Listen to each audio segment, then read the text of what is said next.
Hello good evening student, कैसे हैं सब। उम्मीद है सारे बच्चे घर में सेफ, सुरक्षित और अच्छे से पढ़ाई कर रहे होंगे, मन लगा के पढ़ाई कर रहे होंगे, बोर्ड्स की अपनी तैयारी में लग गए होंगे। स्टूडेंट, लास्ट क्लास में हम लोगों ने स्टार्ट किया था एग्रीगेट डिमांड और एग्रीगेट सप्लाई के एक नए पार्ट को, जिसके अंदर हम लोग डिस्कस कर रहे थे problem of excess demand and problem of deficient demand. इसको समझने के लिए कुछ बेसिक्स बातें भी बच्चे लास्ट क्लास में हम लोगों ने डिस्कस करी थी। वो बेसिक्स बातें थे कहीं ना कहीं इंप्लॉयमेंट लेवल पर, जिसके अंदर हम लोग full employment level, under employment level, voluntary unemployment, involuntary unemployment, उसके बाद नेचुरल अनएम्प्लॉयमेंट, ऐसे कई सारी चीजें हम लोगों ने डिस्कस की थी। लेकिन मेरा मेन मकसद जो समझाने का था लास्ट क्लास में, एम्प्लॉयमेंट लेवल को समझाने का था। बच्चे, एम्प्लॉयमेंट लेवल से मेरा यह तात्पर्य होता है कि क्या हम अपने इकोनॉमी को फुलर यूटिलाइजेशन ऑफ रिसोर्सेज कर रहे हैं या फिर नहीं कर रहे हैं। क्या हमारे इकोनॉमी के अंदर फुल एम्प्लॉयमेंट लेवल है या फिर नहीं है। क्योंकि जब हम problem of deficient demand discuss करेंगे, problem of excess demand discuss करेंगे, तो मैं कहीं ना कहीं आपको कंपेयर करता दिखूंगा कि हमारा जो प्लान्ड एग्रीगेट डिमांड है वो फुल एम्प्लॉयमेंट लेवल पर कैसे अपने एग्रीगेट सप्लाई को मैच कर रहा है। तो ये पूरा का पूरा जो खेल चलेगा बच्चे, हमारा कहीं ना कहीं हमारे प्लान्ड लेवल पर और फुल एम्प्लॉयमेंट लेवल पर, ये दोनों लेवल पर हम लोग को डिस्कशन करना होगा जब हम प्रॉब्लम ऑफ डेफिशिएंट डिमांड और एक्सेस डिमांड डिस्कस करेंगे। तो इतना ही आपको बस उसके अंदर मुझे समझा करके चलना था लास्ट क्लास के अंदर कि एम्प्लॉयमेंट लेवल एक इंपॉर्टेंट कंसीडरेशन है जब हम लोग ये टॉपिक पढ़ते हैं, problem of deficient demand and excess demand. ठीक है बच्चे, अब आप सबको पता चल गया है कि फुल एम्प्लॉयमेंट लेवल का मतलब होता है सर कि हमने अपने इकोनॉमी में क्या किया है, फुलर यूटिलाइजेशन ऑफ रिसोर्सेस प्राप्त किया हुआ है।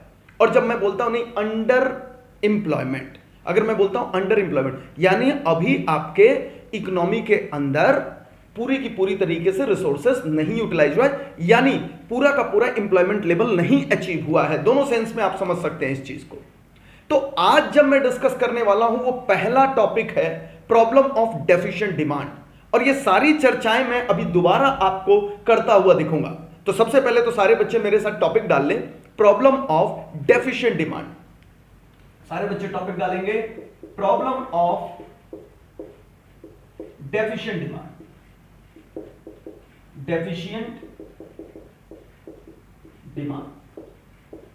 उम्मीद है बच्चे आपने अगर ये टॉपिक सुना होगा या पहले कभी पढ़ा होगा या मेरे से ही अगर आपने पढ़ा होगा, तो जनरली हम लोग क्या बोल देते हैं, जनरली हम लोग कह देते हैं कि भाई हमारा प्रॉब्लम ऑफ डेफिशिएंट डिमांड का मतलब होता है कि हमारा एग्रीगेट डिमांड कम है। किससे कम है? एग्रीगेट सप्लाई से। मैं भी लिख रहा हूं यहां पर, ये लो मैंने भी लिख दिया कंडीशंस। अगर हम लोग देखें इसका अगर हम लोग कंडीशन देखें तो मैं भी तो यही बोल रहा हूं, aggregate demand is less than aggregate supply. लो ये मैंने बोल दिया कि अगर हम अपने कंडीशंस की बात करें तो ये मैंने यहां पर लिख दिया कि एग्रीगेट डिमांड मेरा एग्रीगेट सप्लाई से कम है। और जैसे मैंने यहां पर आपको डेफिशिएंट डिमांड टिक किया तो आपको कोरिलेशन यहां से समझ आ जाता है। लेकिन यूनिक बात क्या सीख करके चलनी है बच्चे? यूनिक बात यह सीख करके चलनी है कि जब हम अपने एग्रीगेट डिमांड को कंपेयर कर रहे हैं एग्रीगेट सप्लाई पे, तो मैं आपको बताना चाहता हूं कि हमारा aggregate supply full employment level का लेकर के चलना है।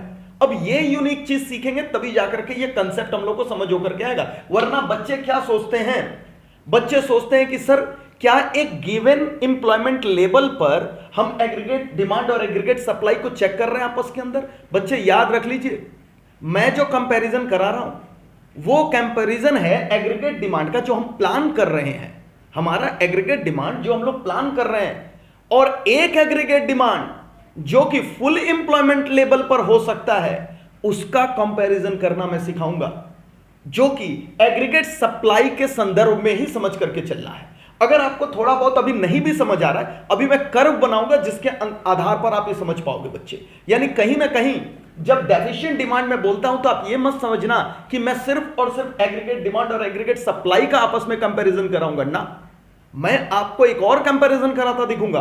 वो क्या होगा? एग्रीगेट डिमांड का एग्रीगेट डिमांड से ही कंपैरिजन कराता चलूंगा। अब आपके मन में शंका आना स्टार्ट होगा, सर एग्रीगेट डिमांड का एग्रीगेट डिमांड पर ही?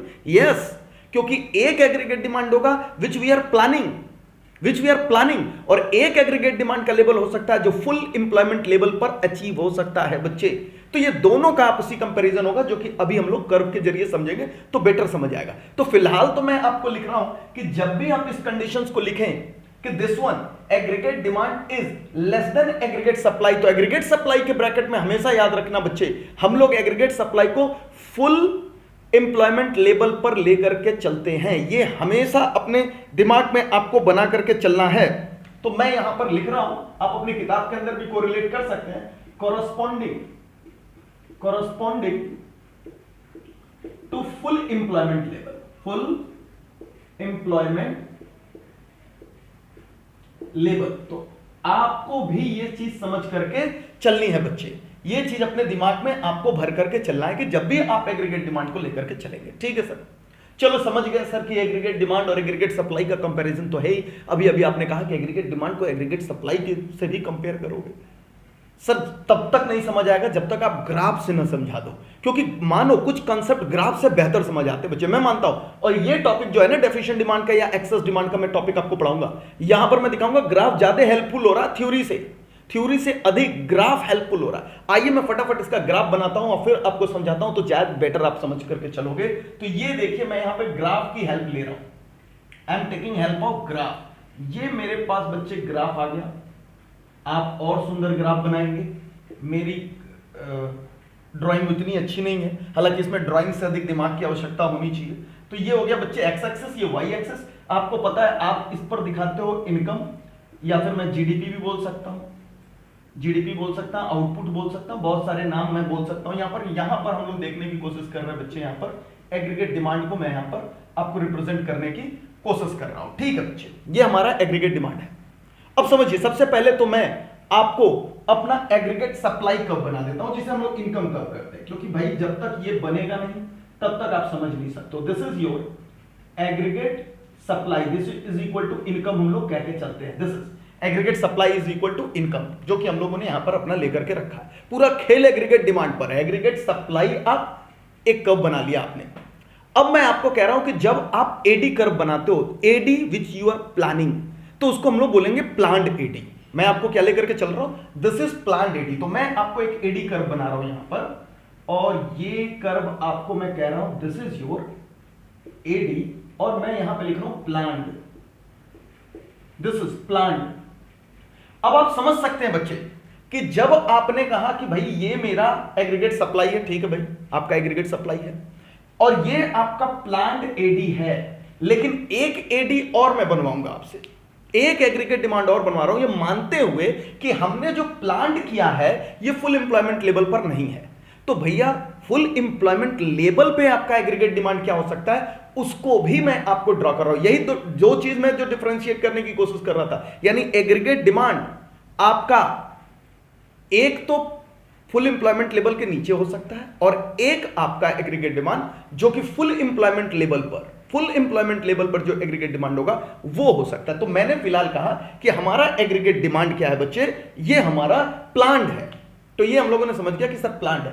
और एक और मैं यहां पर आपको बनवा रहा हूं, और ये कर्व मैंने यहां पर चलाया, दिस इज एग्रीगेट डिमांड, और मैंने लिखा full employment level, full employment level. अब कॉन्सेप्ट आपको समझ होकर के आएगा, अब आपको बिल्कुल क्लियर कंसेप्ट समझ होकर के आएगा बच्चे। ये दो पॉइंट पर आप देख सकते हैं। आप देखिए यहां पर मैंने तब भी आपको कहा था कि सिर्फ एक चीज आपको यहां पर समझने वाली होगी कि अगर मैं कहूं एक चीज देखिए यहां पर, एक तो यहां पॉइंट है और एक तो यहां पॉइंट है बच्चे। दो लेवल पर आप आकर के देख सकते हैं कि आपका एग्रीगेट डिमांड आपके एग्रीगेट सप्लाई के बराबर होता दिख रहा है। एक तो ये वाला हमारा पॉइंट है, मैं एकदम किताब के ही पॉइंट्स को यूज करूंगा ताकि जब आप रीड करें तो आपको कोई दिक्कत ना हो बच्चे। यहां पर मैंने इसको यूज कर लिया, मैं भी यहां पर बोल सकता हूं कि भाई एक हमारा पॉइंट है यहां पर, एक पॉइंट यहां पर है। मान लीजिए मैं इक्विलिब्रियम पॉइंट बोल रहा हूं, इसको इक्विलिब्रियम पॉइंट मैं बोल देता हूं, इसको मैं इक्विलिब्रियम पॉइंट इसको ही बोल रहा हूं, इसको E1 कह रहा हूं बच्चे मैं यहां पर, क्योंकि इक्विलिब्रियम पॉइंट ऑलरेडी हम लोगों ने रीड कर लिया है। तो मैं आपको समझा सकता हूं कि लास्ट क्लास के अंदर जब मैंने कहा था कि आपका इक्विलिब्रियम अंडर इंप्लॉयमेंट पर भी हो सकता है, फुल इंप्लॉयमेंट पे भी हो सकता है, इक्विलिब्रियम पॉइंट आप कर सकते हैं यहां पर। अब देखिए यहां पर आपका ये भी इक्विलिब्रियम पॉइंट है और ये भी इक्विलिब्रियम पॉइंट है। ऐसा क्यों? क्योंकि बच्चे यहां पर भी आपका aggregate demand is equal to aggregate supply है, लेकिन आप अंडर एम्प्लॉयमेंट में हो, आपने फुल एम्प्लॉयमेंट नहीं किया। और जब आप यहां पर डिमांड अपना देख रहे हो aggregate demand full employment level पे, तो ये भी आपका इक्विलिब्रियम पॉइंट है, ये आपका फुल एम्प्लॉयमेंट लेवल पर आपका इक्विलिब्रियम पॉइंट बन रहा है। तो इसलिए वो आपको कंसेप्ट समझ आ रहा होगा कि जो मैंने आपको दो इक्विलिब्रियम पॉइंट बोला था अलग अलग एम्प्लॉयमेंट लेवल पे, वो यही है। अब समझते हैं कि सर हमारा जो डेफिशिएंट डिमांड है वो कैसे रिप्रेजेंट हो रहा है। आप ध्यान से सोचना बच्चे, आपने प्लान किया कि आपका एग्रीगेट डिमांड ये है जो मैं यहां पर टिक कर रहा हूं, दिस इज, लेकिन आप खुद सोचो अभी ये फुल एम्प्लॉयमेंट लेवल नहीं है, your planned AD is this, but आप अपने फुल एम्प्लॉयमेंट लेवल पे नहीं हो, यानी कि अभी भी बच्चे क्या हो रहा है, अभी भी आपके पास आप देख सकते हो फुल एम्प्लॉयमेंट पे लेवल पर आपका सप्लाई कहां तक जा सकता है, पॉइंट ई तक जा सकता है। यानी आपने तो कहा मैंने यहां तक डिमांड किया हुआ है, आप देख सकते हो यहां पर आप कह रहे हो कि मैंने यहां तक डिमांड किया, लेकिन तब भी फुल एम्प्लॉयमेंट लेवल पे जाओ तो आप यहां तक डिमांड कर सकते हो। क्यों? क्योंकि वहां तक के लिए सप्लाई तैयार है, वहां तक के लिए सप्लाई तैयार है बच्चे, वहां तक सप्लाई पॉसिबल है। तो एग्रीगेट सप्लाई आपका फुल एम्प्लॉयमेंट लेवल पर यहां तक आ सकता है। देखिए इसलिए मैंने कहा कंपैरिजन करके चलना हम लोग अपने एग्रीगेट सप्लाई को यहां तक ला सकते हैं। ये रहा आपका एग्रीगेट सप्लाई, मगर आप प्लान क्या कर रहे हो कि मेरा ये पॉइंट नंबर E1 पर यहां तक ले आप डिमांड कर रहे हो, यानी कहीं ना कहीं फुल एम्प्लॉयमेंट लेवल का जो सप्लाई है आपके प्लान्ड एग्रीगेट डिमांड से ऊपर है, यानी ज्यादा है। और एक तरीके से मैं और कंपेयर करने की कोशिश करूं तो आप देखिए आपका प्लान्ड एडी, आपका जो प्लान्ड एडी है वो फुल एम्प्लॉयमेंट एडी से नीचे है, यानी जो आप डिमांड कर रहे हो उससे अधिक डिमांड हो सकता है फुल एम्प्लॉयमेंट लेवल पर। और यही जो गैप है बच्चे, यही जो गैप है वो कहलाता है डेफिशिएंट डिमांड। यानी आपका प्लान्ड एडी जो कम है उस एडी से जो फुल एम्प्लॉयमेंट लेवल पर हो सकता है उसको कहते हैं बच्चे हम लोग कि जो डिमांड के अंदर कमी है। This is also known as deflationary gap, this is known as deficient demand. तो ये चीज हम लोग समझ करके चलेंगे बच्चे। आप देख सकते हैं 2 पॉइंट का इक्विलिब्रियम लेवल मैंने आपको समझाया। अच्छा सर, यानी कि जो ये गैप आ रहा है यहां पर, ये देखिए मैं यहां पर ये जो गैप दिखाने की कोशिश कर रहा हूं, इसको पॉइंट मार्क कर रहा हूं F। This is the gap, this is the gap, और इसी गैप को मैं कह रहा हूं बच्चे यहां पर डेफिशिएंट डिमांड, डेफिशिएंट डिमांड।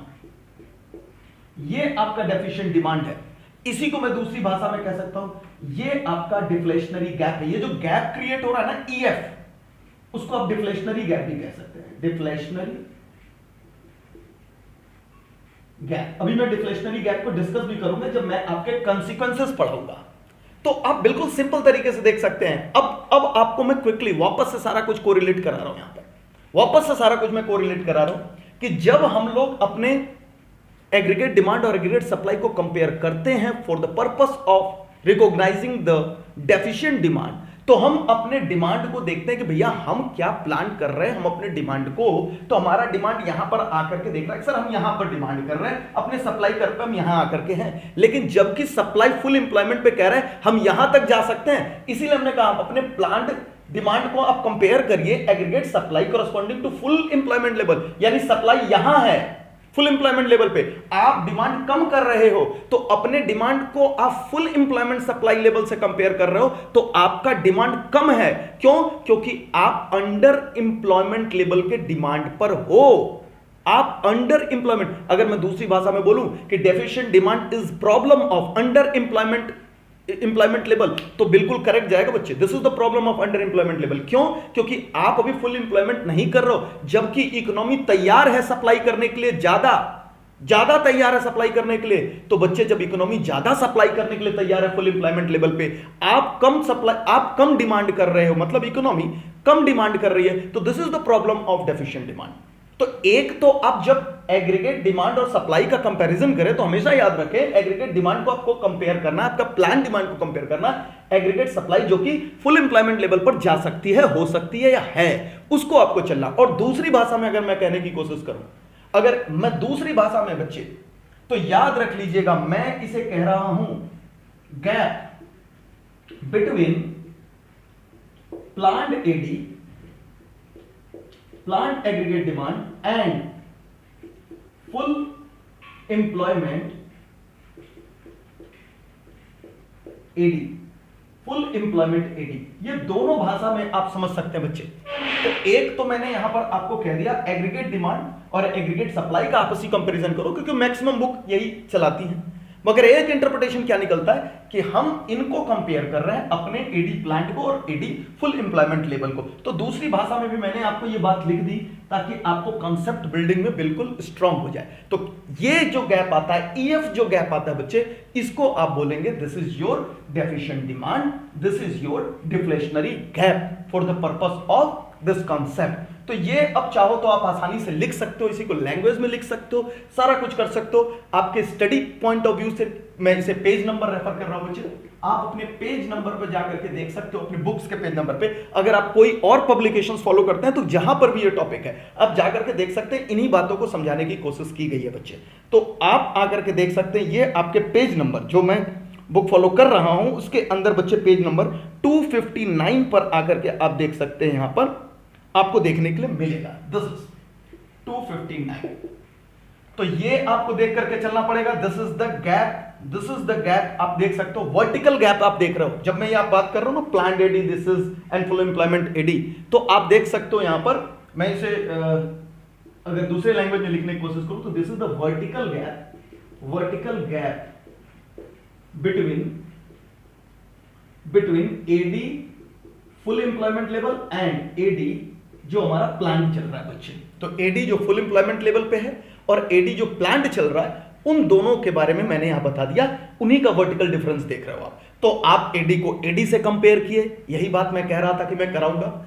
आप एडी को एएस से कंपेयर किए, लेकिन एग्रीगेट सप्लाई कौन सा, फुल एम्प्लॉयमेंट लेवल वाला मैंने लिया कि आप इसे डिमांड कर रहे हो इस प्लांट पर, जबकि सप्लाई करने के लिए इकोनॉमी ज्यादा तैयार है। होप बच्चे आपको ये कंसेप्ट बहुत अच्छे तरीके से समझ आ गया होगा। आप बिल्कुल मेरे साथ ये डिस्कशन कर सकते हैं अगर आपको कोई डाउट आता है तो। अब इसके अंदर जो इंपॉर्टेंट बातें हैं बच्चे, जो इंपॉर्टेंट बातें हम लोग को सीख करके चलना है, वो सीख करके चलना है इनके कॉजेज क्या है, आखिर कौन से ऐसे कॉजेज हैं जो कि हम लोग को इसके अंदर डिस्कस करना है, जो कि ये जन्म देते हैं कि आपका एग्रीगेट डिमांड कम हो रहा है एग्रीगेट सप्लाई से। तो अगला टॉपिक हम लोग डाल करके इसके अंदर सीखने वाले हैं बच्चे, causes of deficient demand, causes of deficient demand. तो फटाफट आप टॉपिक डालेंगे मेरे साथ, कॉजेज ऑफ डेफिशिएंट डिमांड, जिसको हम लोग यहां पर सीखने जा रहे हैं।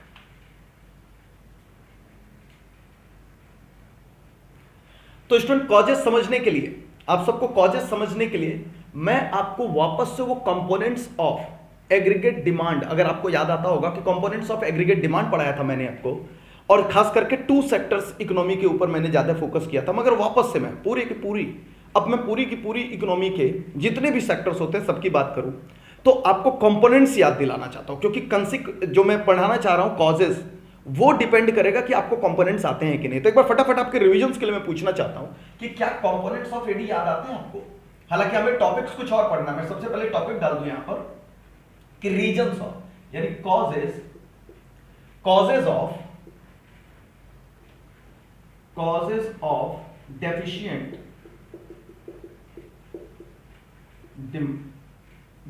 डिमांड। लेकिन इसको समझाने से पहले मैं आपका क्विक रिवीजन करा रहा हूं, मैं यहां पर क्विक रिवीजन आपको करा रहा हूं जो कंपोनेंट्स ऑफ एडी है, क्योंकि उसी पे डिपेंड करेगा। एडी आपका कम हुआ है, याद रख लीजिए, आपका जो प्लांट एडी है वो कम हुआ है, तो कंपोनेंट्स ऑफ एडी निश्चित तौर पे असर कर रहे होंगे, क्योंकि बिना कंपोनेंट्स ऑफ एडी के, एडी अपने आप में क्या है, जोड़ है किसका, अपने कंपोनेंट्स का। तो फटाफट मुझे बताइए, एक रिविजनरी पर्पस के लिए आप मुझे बताओ कंपोनेंट्स ऑफ एडी आपको याद आता होगा तो जितना भी आपने समझा था, जितना भी, मैं अभी सेक्टोरियल में बांट नहीं रहा हूं, जितना भी पूरा मानो ओपन इकोनॉमी है, 4 सेक्टर सब मान के चलो, तो बताओ क्या क्या एडी के कंपोनेंट्स थे, आपको याद आता होगा कि कंपोनेंट्स थे इसके सर। एक तो प्राइवेट कंजम्पशन एक्सपेंडिचर, आपको याद आता होगा, प्राइवेट कंजम्पशन एक्सपेंडिचर जिसको हम लोग सी कहते थे। फिर प्राइवेट इन्वेस्टमेंट एक्सपेंडिचर भी मैंने आपको पढ़ाया था, जिसको हम लोग आई कहते थे, that is private investment expenditure, जो प्रोड्यूसर्स के लिए हम लोग कहते थे। फिर आपको गवर्नमेंट एक्सपेंडिचर आपको याद आता होगा बच्चे कि ये हमारा है गवर्नमेंट एक्सपेंडिचर, जिसको हम लोग जी बोलते थे। अगर आपको नहीं याद आ रहा, पीछे की क्लासेस जाके देखिए, जहां पर हम लोगों ने कंपोनेंट्स ऑफ एडी पढ़ा है। अब यहां पर आकर के प्लस करते थे हम लोग इसके साथ अपने नेट एक्सपोर्ट्स को। क्या हम लोग करते थे? प्लस हम लोग करते थे बच्चे यहां पर नेट एक्सपोर्ट्स को, जिसको हम लोग कहते थे कि भैया एक्सपोर्ट माइनस इंपोर्ट। आपको पता होगा बच्चे, एक्स से हम लोग एक्सपोर्ट कहते हैं और एम से हम लोग इंपोर्ट कहते हैं। तो ये सारी चीजें हम लोगों ने पढ़ी थी एडी के जब कंपोनेंट्स हम लोग पढ़ रहे थे तो वहां पर, और जिन बच्चों ने नहीं पढ़ी थी तो वापस से इस चीज को शॉर्टकट में समझ ले। तो AD is equal to private consumption expenditure, private investment expenditure, government expenditure. Government expenditure में दोनों आएगा बच्चे, आपका इन्वेस्टमेंट भी कंजम्पशन भी। तो याद रखिए गवर्नमेंट के इन्वेस्टमेंट और कंजम्पशन दोनों इसी में आ जाते हैं। और बाद में हम लोगों ने कहा था नेट एक्सपोर्ट्स। तो आप मुझे बताओ, इतना मैथमेटिकली तो तुम भी बचपन से पढ़ रहे हो बच्चे, इतना समझदारी तो तुमको भी होगी कि सर अगर मेरा प्राइवेट कंजम्पशन एक्सपेंडिचर बढ़े तो एडी बढ़ेगा, और प्राइवेट कंजम्पशन एक्सपेंडिचर घटे तो एडी घटेगा, कम होगा। इन्वेस्टमेंट एक्सपेंडिचर के साथ भी आप देख करके चल सकते हो कि अगर हम अपने प्राइवेट इन्वेस्टमेंट एक्सपेंडिचर को बच्चे कम करें तो एडी कम होगा, और अगर बढ़ा दें तो हमारा एडी बढ़ जाएगा, एग्रीगेट डिमांड। आप गवर्नमेंट एक्सपेंडिचर के साथ भी सेम बात कर सकते हो कि गवर्नमेंट एक्सपेंडिचर अगर ज्यादा होगा तो एडी ज्यादा होगा, गवर्नमेंट एक्सपेंडिचर अगर कम होगा तो एग्रीगेट डिमांड आपका कम होगा। और यहां पर भी अगर आप मैं समझाने की कोशिश करूं, एक्सपोर्ट बढ़ेगा तो आपका एग्रीगेट डिमांड बढ़ेगा, लेकिन अगर कहीं इंपोर्ट, क्योंकि ये नेगेटिव आइटम आप देख सकते हो यहां पर, इंपोर्ट बढ़ेगा तो आपका एग्रीगेट डिमांड घटेगा, या एक्सपोर्ट्स नेट में घटेगा तो बच्चे आपका एग्रीगेट डिमांड घटेगा। अब मैं इन्हें ही कॉजेस की तरीके से अगर यूज कर दूं बच्चे तो कुछ नया चीज पढ़ा दूंगा क्या? बिल्कुल भी नहीं। तो जैसे मैं कॉजेस ऑफ डेफिशिएंट डिमांड की बात कर रहा हूं, निश्चित तौर पे कम होने की बात कर रहा हूं, तो मैं सारी वही बातें बोलूंगा जो मैंने अभी समझाने की कोशिश की है। सबसे पहले आप पेज रेफर कर लेंगे, पेज नंबर 2, पेज नंबर आप आ जाएंगे बच्चे, जो आपको देखना है इसके अंदर से रीजन्स में 259, अगेन 259, पेज 259 पर आप अपनी रीडिंग कर सकते हैं, या फिर अगर आप कोई भी पब्लिकेशंस फॉलो करते हैं तो वहां पर कॉन्सिक्वेंसेस में आप जाकर के देखना रीजंस। कॉन्सिक्वेंसेस का मतलब, sorry, causes not consequences, consequences के बाद पढ़ेंगे हम लोग। कॉजेस, रीजंस, जिसको हम लोग कह रहे हैं रीजन, क्या कारण है, रीजन। तो बच्चे आप देखना वही बात लिखी होगी। नंबर 1 मैं क्या लिख रहा हूं, reduction in private consumption expenditure, लीजिए लिख दिया। अगर आपका प्राइवेट कंजम्पशन एक्सपेंडिचर रिड्यूस हो रहा है तो निश्चित तौर पे आपका एडी कम होगा। तो पहला रीजन आपको यहीं से समझ आ गया। एक बार आपको कंपोनेंट्स आ गए तो ये समझने में बिल्कुल भी दिक्कत नहीं होगी बच्चे। दूसरा मैंने इसी तरीके से लिखना है, reduction in private investment expenditure, ये लीजिए, reduction in private investment expenditure,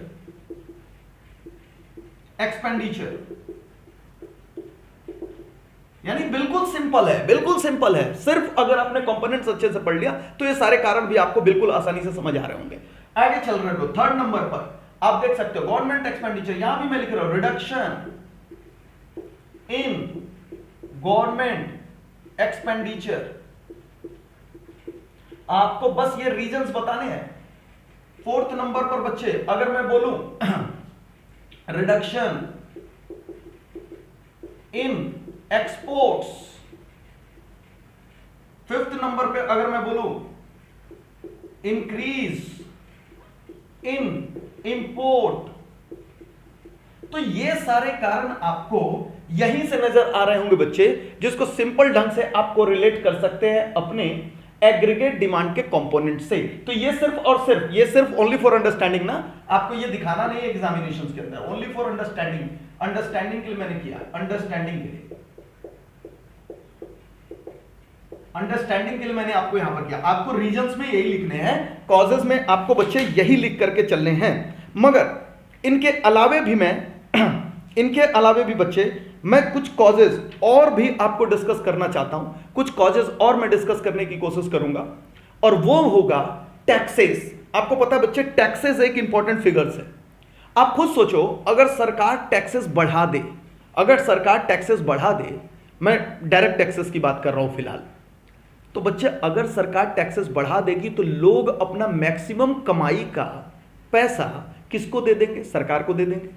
तो लोगों के पास पैसे कम बचेंगे खर्च करने के लिए, और बच्चों लोगों के पास अगर पैसे कम पड़ रहे हैं खर्च करने के लिए, क्योंकि ज्यादा से ज्यादा पैसा वो सरकार को टैक्स के रूप में पे कर रखे हैं, तो एक्सपेंडिचर घटेगा। कौन सा एक्सपेंडिचर? जो लोग खर्च करने वाले, कंजम्पशन एक्सपेंडिचर। तो बच्चे कहीं ना कहीं फिर आपकी डिमांड में कमी आएगी। एक्सपेंडिचर कम मतलब डिमांड कम। तो आप देख सकते हैं एक रीजन और बन सकता है इंक्रीज इन टैक्सेस। तो अगर लोगों को टैक्सेस बढ़ाओगे तो लोगों के पास खर्च करने के लिए पैसे कम बचेंगे, जिसको हम लोग डिस्पोजेबल इनकम कहते हैं। तो वो डिस्पोजेबल यानी जो डिस्पोज करने वाला इनकम है वो कम बचेगा। तो याद रख लीजिएगा 6 पॉइंट जो कि कंपोनेंट ऑफ एडी से बाहर आता है, कंपोनेंट्स ऑफ एडी से बाहर आता है। मैं कंपोनेंट्स ऑफ एडी मिटा रहा हूं क्योंकि ऐसा ना हो कि आपको कंफ्यूजन आ जाए, मैं मिटा दूंगा अभी लास्ट में। तो ये यहां पर 6 पॉइंट पे हम लोग कह रहे हैं बच्चे, दैट इज आप यहां पर लिख सकते हो इसके अंदर increase in taxes, increase in direct tax, direct tax. तो बच्चे इंक्रीज इन डायरेक्ट टैक्सेस की मैं ब्रैकेट में ये भी बता दे रहा हूं कि कैसे वो असर करेगा, क्योंकि इट लीड्स टू, ये क्या करता है, decrease in disposable income, disposable income. लोगों को खर्च करने के लिए जो उनके पास इनकम बचने चाहिए, डिस्पोजेबल इनकम होते हैं, वो बच्चे कम होने लगेंगे, क्योंकि ज्यादा पैसा वो सरकार को टैक्स के रूप में देना शुरू कर देंगे।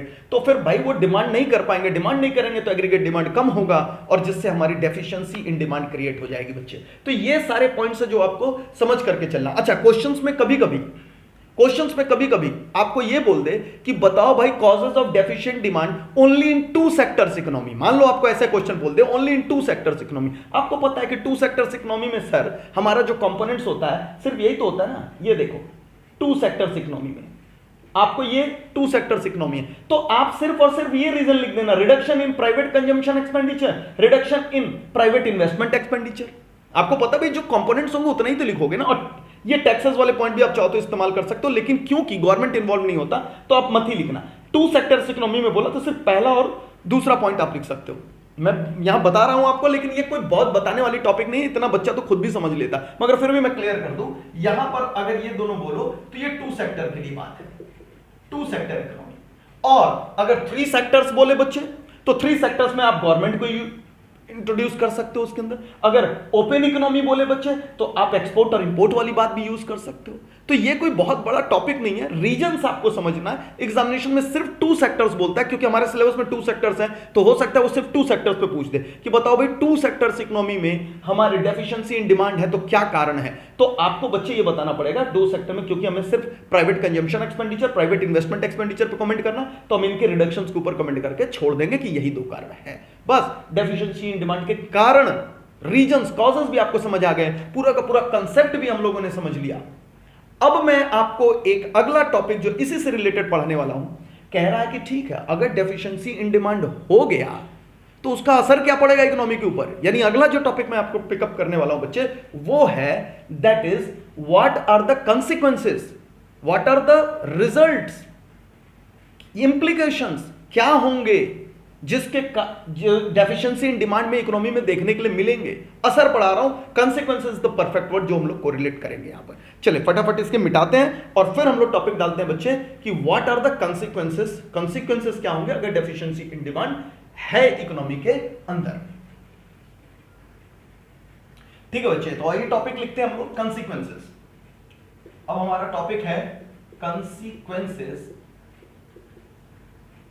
ऑफ डेफिशिएंसी या डेफिशिएंट डिमांड,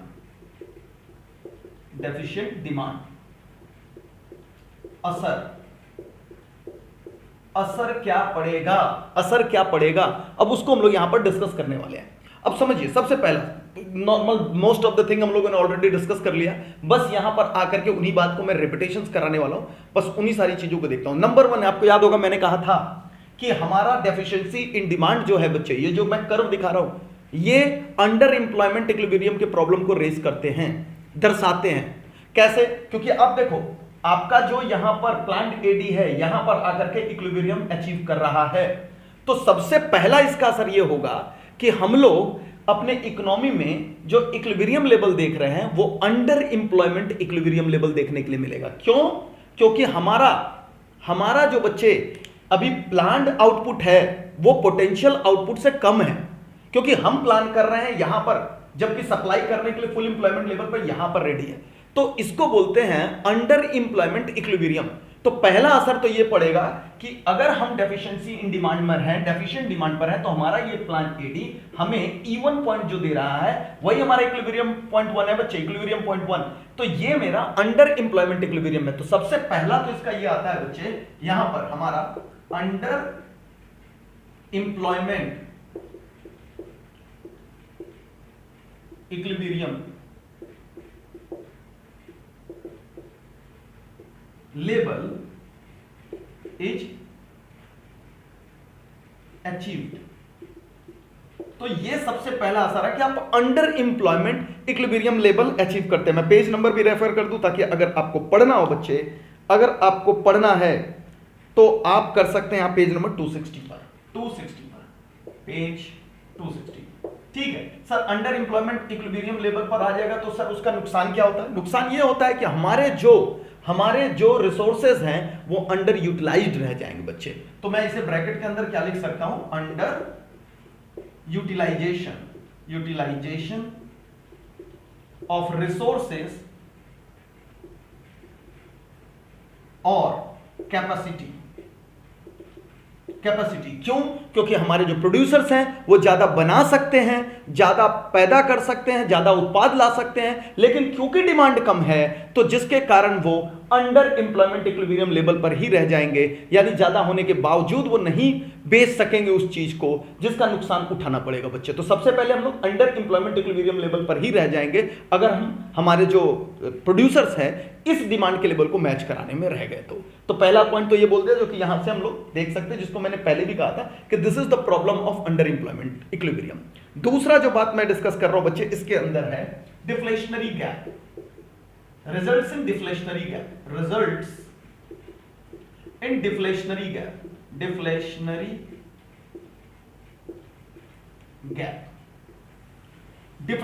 gap. अब ध्यान से समझो डिफ्लेशनरी गैप का मतलब क्या होता है। सबसे पहले तो अगर डिफ्लेशनरी गैप का बच्चे आपको पूरा का पूरा एक्सप्लेनेशन विद कर्व आए तो मैं आपको बोलूंगा 100% आप यही छापोगे। 100% आप यही छापोगे। जो डेफिशिएंट डिमांड होता है उसी को मैंने यहां पर बोल दिया डिफ्लेशनरी गैप होता है। लेकिन डिफ्लेशन का मतलब क्या होता है? डिफ्लेशन का मतलब होता है बच्चे reduction in the prices. Reduction in the prices. क्यों सर, क्यों प्राइस घटाना पड़ेगा बच्चे? इसलिए घटाना पड़ेगा हमें प्राइस क्योंकि डिमांड नहीं है। तो भैया डिमांड कैसे बढ़ाओगे? तो हमारे जो प्रोड्यूसर्स हैं उन्हें अपने बनाई हुई चीजों के दाम कम करने पड़ते हैं, जिससे डिफ्लेशन आता है बच्चे। तो उसी शब्द से लिखा, इन्फ्लेशन जब दाम बढ़ जाते हैं, आपका जो प्राइस लेवल है इंक्रीज करता है, डिफ्लेशन जब प्राइस लेवल डिक्रीज करता है, तो उसी से शब्द निकला हुआ है डिफ्लेशनरी, दैट इज गैप। लेकिन अगर आपको एक्सप्लेन करना हो ना तो पूरी की पूरी एक्सप्लेनेशंस आप यहां पर ला करके लिख सकते हो बच्चे। पूरा का पूरा एक्सप्लेनेशंस यहां पर ला करके लिख सकते हो। अच्छा, इसको समझाने के लिए एक तरीके से इसको एक क्या बोलते हैं, एक शब्द का इस्तेमाल किया जा रहा है यहां पर कि हम डिफ्लेशनरी स्पाइरल शब्द का प्रयोग किया गया है। कि क्या सर डिफ्लेशनरी स्पाइरल क्या होता है? क्योंकि डिफ्लेशनरी गैप को साथ साथ में एक शब्द यहां पर दिया जा रहा है डिफ्लेशनरी स्पाइरल। मैं यहां पर लिख दूं डिफ्लेशनरी स्पाइरल। इस डिफ्लेशनरी स्पाइरल का मतलब होता है बच्चे कि जो एक चीज दूसरे चीज को जन्म देती है, दूसरी चीज तीसरी चीज को जन्म देती है और तीसरा फिर पहले चीज को होता है, तो एक साइकिल बन जाता है। यानी जो जिसको जन्म दे रहा है वापस से आगे चलकर वो चीज इसी को वापस से जन्म देने लगेगी, तो चक्का चलते रहेगा, ये रुकने वाला नहीं है। तो इसलिए इसको स्पाइरल शब्द भी कह रहे हैं। अब कैसे स्पाइरल हो रहा है?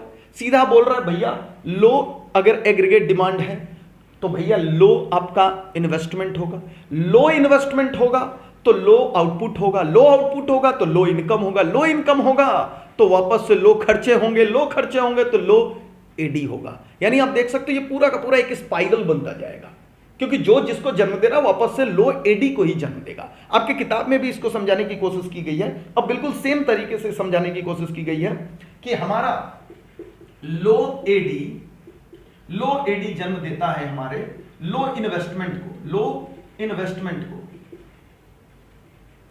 इन्वेस्टमेंट लो आउटपुट को, लो आउटपुट लो इनकम को, लो इनकम लो एडी को। तो देख रहे हैं आप, वापस से लो एडी हो गया भाई। तो एक स्पाइरल बन करके आ रहा है। तो ये सारी चीजें ठीक है आपको आ रहा है, लेकिन डिफ्लेशनरी गैप का अगर एक्सप्लेनेशन करना हो बच्चे, तो पूरा का पूरा एक्सप्लेनेशन आप ये दे करके चलोगे along with gap, along with graph, same explanation what you have given for the, अपने यहां पर ला करके जो दिया डेफिशिएंट डिमांड के लिए, सेम कर्व का इस्तेमाल करते हुए आप डिफ्लेशनरी गैप को भी बोलोगे। लेकिन ये डिफ्लेशनरी स्पाइरल इसी के अंदर आपको समझ करके छोटा सा पॉइंट था, तो मैंने समझा दिया। हालांकि डिफ्लेशनरी स्पाइरल इज डिफरेंट है, डिफ्लेशनरी गैप के कारण डिफ्लेशनरी स्पाइरल भी क्रिएट होता है, जिसका मतलब मैंने यहां पर आपको समझा दिया। ठीक है सर, ये भी समझ लिया। अगला जो आ रहा है बच्चे वो है अनडिजायर्ड स्टॉक्स। ये तो आप आसानी से बता सकते हो, अनडिजायर्ड स्टॉक्स, ये लो बिल्कुल अनडिजायर्ड स्टॉक्स होंगे। अरे भाई आपका सप्लाई ज्यादा हो, डिमांड है ही नहीं, तो क्या प्रोड्यूसर्स के पास ज्यादा सप्लाई यानी ज्यादा यूनिट्स अनडिजायर्ड स्टॉक बढ़ जाएगा कि नहीं? क्योंकि बेच ही नहीं पा रहे हैं वो, तो प्रोडक्शन रोकना पड़ेगा उनको, प्रोडक्शन कम करना पड़ेगा, क्योंकि जो है उनके पास वो बेच नहीं पा रहे हैं। अनडिजायर्ड स्टॉक्स या अनसोल्ड स्टॉक्स आपके पास पड़ा रह जाएगा। रिजल्ट्स इन अनडिजायर्ड और अनसोल्ड स्टॉक्स बहुत सारे पढ़ सकते हैं। यहां पर अनसोल्ड स्टॉक किस लिए हो रहा है? अनडिजायर्ड स्टॉक है या high level of unsold stock, unsold stock ये आपके पास होने लगेंगे और इससे फिर आपको नुकसान होगा। ज्यादा हो जाएंगे तो आप प्रोडक्शन कम करना स्टार्ट करोगे, जो है उसको क्लियर करने के लिए प्राइसेस रिड्यूस करोगे, ये सारी चीजें होंगी। प्राइसेस रिड्यूसन से फिर डिफ्लेशन आना स्टार्ट हो जाएगा। तो बच्चे ये सारी समस्याएं चल रही है। अनडिजायर्ड स्टॉक, खूब सारे अनडिजायर्ड स्टॉक्स आपके पास मौजूद रहेंगे, क्योंकि आप बेच ही नहीं पा रहे हो, डिमांड नहीं है ना उतना। ठीक है, चौथे नंबर पे बच्चे लॉस ऑफ प्रॉफिट्स। चौथे नंबर पे जो हम लोग को पढ़ना है वो है लॉस ऑफ प्रॉफिट। अब आप बोलोगे सर प्रॉफिट्स का लॉस कैसे है? देखिए, दो कारणों से प्रॉफिट का लॉस हो सकता है। लॉस ऑफ प्रॉफिट का दो कारण है। एक तो डिमांड नहीं है तो वो बेच नहीं पा रहे हैं, भाई पहला लॉस तो यही हो गया। क्यों? क्योंकि जो प्रोड्यूसर्स की कैपेसिटी है, जो फुल एम्प्लॉयमेंट लेवल पे कैपेसिटी है प्रोड्यूसर्स की, वो बेच नहीं पा रहे हैं क्योंकि डिमांड ही नहीं है। डिमांड नहीं है, वो यहां तक डिमांड को मैच करा सकते हैं पॉइंट ई तक, लेकिन डिमांड को कह रहा है कि नहीं हमको पॉइंट E1 पर ही डिमांड है। तो बच्चे उसको मीट करने के लिए जो बेच सकते हो बेच नहीं पा रहे। तो एक तो उनको नुकसान है कि जो वो बेच नहीं पाएंगे उसका नुकसान है, loss of profit, because they can not sell their all units, all stock, less demand की वजह से। और दूसरा, अगर बेचने का प्रयास भी किए तो प्राइस रिडक्शंस करके करना पड़ेगा। हो सकता है अपने कॉस्ट को भी ना रिकवर कर पाए, तो कॉस्ट को ना रिकवर कर पाएंगे तो फिर बच्चे उसमें भी नुकसान है। तो दोनों तरफ से नुकसान हो रहा है लॉस ऑफ प्रॉफिट प्रोड्यूसर्स को। पहला, they can not sell their whole stock, ऊपर में हम लोगों ने यहां पर डिस्कस भी किया, यही रीजन है यहां पर। They can not sell their whole stock, they will suffer losses, or if they are trying to sell they may reduce the prices, सस्ते में बेचना पड़े तो उससे भी उनको लॉसेस होने का खतरा है। इसलिए लॉस ऑफ प्रॉफिट होता है इसका अगला असर। तो बच्चे ये सारे पॉइंट्स थे जो आपको यहां पर डिस्कस करके चलने थे मुझे, जो कि मैंने आपको बिल्कुल क्लियर ढंग से समझा दिए। तो ये इनके कंसिक्वेंसेस हैं। पेज नंबर मैंने आपको रेफर कर दिया, पेज नंबर 260 पर आप जाओगे। लैंग्वेज थोड़े और बेहतर कर सकते हो आप, लेकिन कंसेप्ट यहां पर आपको ये सीख करके चलना था। तो this is the whole concept of deficiency in demand, deficient demand, deflationary gap, या मैं कह सकता हूं problem of under employment equilibrium, problem of under employment equilibrium. ये सारे पॉइंट्स आप यूज कर सकते हो अपने इस कंसेप्ट को समझाने के लिए। उम्मीद है स्टूडेंट आपको ये सारा कुछ समझ आ गया होगा। फिर भी अगर नहीं समझ आता है तो आप मेरे से डाउट डिस्कस कर सकते हो एप्लीकेशंस पर, व्हाट्सएप पर और लाइव क्लासेस के अंदर। नेक्स्ट क्लास के अंदर हम लोग इसी से मिलता जुलता कंसेप्ट जो है हमारा एक्सेस डिमांड का, उसको डिस्कस करने की कोशिश करेंगे। इसे आप अच्छे तरीके से रिवाइज कर लेना। मिलते हैं नेक्स्ट क्लास में। Till then tata bye bye.